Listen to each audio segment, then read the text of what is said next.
수익을 위한 첫걸음, 오늘도 기관과 세력들의 정보를 토대로 확실하게 포트폴리오 잡아드리겠습니다. 방송을 시작하기에 앞서서 여러분들의 좋아요, 구독, 알림 설정해주시면 너무나 많은 힘이 됩니다. 오늘의 방송 시작해보도록 하겠습니다. 이스라엘과 하마스의 전쟁에 전 세계 금융시장도 유동치고 있습니다. 때로는 이 비극의 경제를 연결시켜 생각해야 하는 게 좀 안타까운 마음도 들긴 합니다. 일단 우리는 이로 인한 두 가지 시나리오를 예상할 수 있습니다. 첫 번째, 하향 안정화되던 유가가 다시 고공행진을 하고 인플레가 더 끈적해지면서 물가 상승에 대한 기대감은 더 커지는 케이스입니다. 이렇게 되면 금리 인하에 대한 기대감은 더 멀어지고 고금리가 오래갈 거라는 생각에 장기금리 상승세가 더욱 가팔라지는 이런 시나리오를 예상해 볼 수 있습니다. 일각에서는 1970년대 겪었던 스태그플레이션, 이 끔찍한 현상에 우리가 직면할 수 있다, 이런 분석도 나오고 있습니다. 결국 관건은 이란인데요. 월가의 많은 분석가들은 결국 이란이 핵심 변수라고 말합니다. 사실 분쟁이 난 이스라엘 지역은 산유국이 아니기 때문에 유가 자체에 미치는 직접적인 영향은 없지만 이란까지 이 판에 끌려 들어오게 되면 호르무즈 해협이 봉쇄되고 중동 지역 정세가 급격히 불안해지면서 이는 단기 유가가 폭발적으로 뛰어오르는 그런 모습으로 연결이 될 수 있습니다. 이런 불안감만으로도 하향 안정화되는 유가는 한번 튀어오른 바 있고 불안이 확산되면 이게 끝이 아닐 수 있습니다.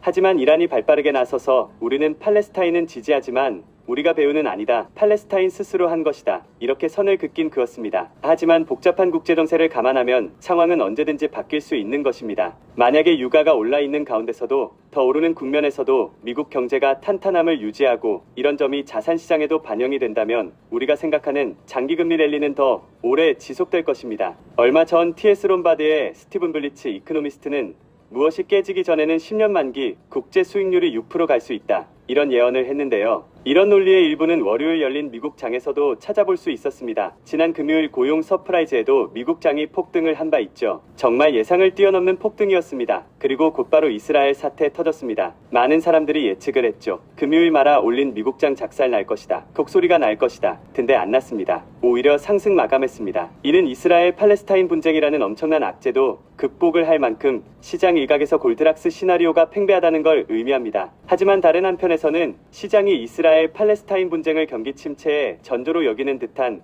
그런 움직임을 역시 캐치할 수 있습니다. 일단 연준 위원 발언부터 굉장히 조심스러워졌는데요. 물론 이분들이 직접적으로 전쟁에 관해서 예를 들지 않았지만 분위기가 예전 같지가 않습니다. 로리 로건 총재 같은 경우는 우리가 기준금리를 인상할 필요성이 줄어들고 있다, 이런 걸 시사하는 발언을 해서 이날 하락하던 뉴욕 증시를 다시 끌어올린 바 있고요. 필립 제퍼슨 미 연준 부의장은 우리는 정책을 충분히 강화하지 않을 위험과 정책이 지나치게 제한적인 위험 사이에 민감한 시기에 있다는 발언으로 최근 장기물 금리 상승을 주의 깊게 살펴보고 있다는 그런 신호를 냈습니다. 굳이 기준금리를 올리지 않아도 시장금리가 알아서 오르면서 긴축 효과를 내고 있다, 시장이 알아서 해주고 있다, 인위적으로 올리지 않아도 된다, 이런 생각을 하고 있다고 볼 수 있겠습니다. 이런 분위기를 일단 염두에 둬야 될 것 같고요. 그리고 이날 이스라엘과 하마스의 전쟁 분위기가 미국 국채 시장에 직접적으로 영향을 어떻게 줬는지는 우리가 확인할 수 없었다. 왜냐하면 월요일 주식시장은 열렸지만 채권시장이 열리지 않았기 때문이죠. 하지만 우회적으로 우리가 분위기를 좀 살필 수가 있었는데요. 예를 들어 독일 10년물 국채금리 의미 있는 수준으로 내려간 걸 볼 수 있습니다. 프랑스 10년물 역시 마찬가지입니다. 테드와치 한번 보겠습니다. 불과 얼마 전 시장은 6월 혹은 7월에 금리 인하를 예상했습니다. 하지만 이제는 조심스럽게 5월 금리 인하 가능성까지 보고 있습니다. 금리 인하의 횟수도 과거 대비 훨씬 늘어난 모습입니다. 또 8월 미국 소비자 신용은 전월 대비 156억 달러 감소해 예상치를 하회했습니다. 2020년 5월 이후 감소폭이 최대치에 달했습니다. 이런 전반적인 상황은 가뜩이나 약해져 있는 미국 경제에 이스라엘 하마스 분쟁이 결정타를 날리면서 경제를 침체로 갈 수 있는 여지가 있다는 걸 우리에게 확인해 줍니다. 두 가지 살펴봐야 할 변수가 더 있습니다. 얼마 전 도널드 트럼프 미국 전 대통령은 이번 사태의 원인은 미국이 약해졌기 때문이라며 이를 바이든 대통령을 맹공격하는 재료로 활용하고 있습니다. 가뜩이나 지표들이 무너지는 가운데 이런 공격까지 먹혀든다면 바이든 대통령은 어떻게든 내년 경기를 무리해서라도 끌어올리려 애쓸 것이고 어려운 가운데서도 국채를 더 찍어 경기를 부양하고 시진핑과 정상회담에서도 가시적인 결과를 내려고 기를 쓸 겁니다. 여기서는 다이내믹, 즉 풀리면 안 되는 예산이 풀리면서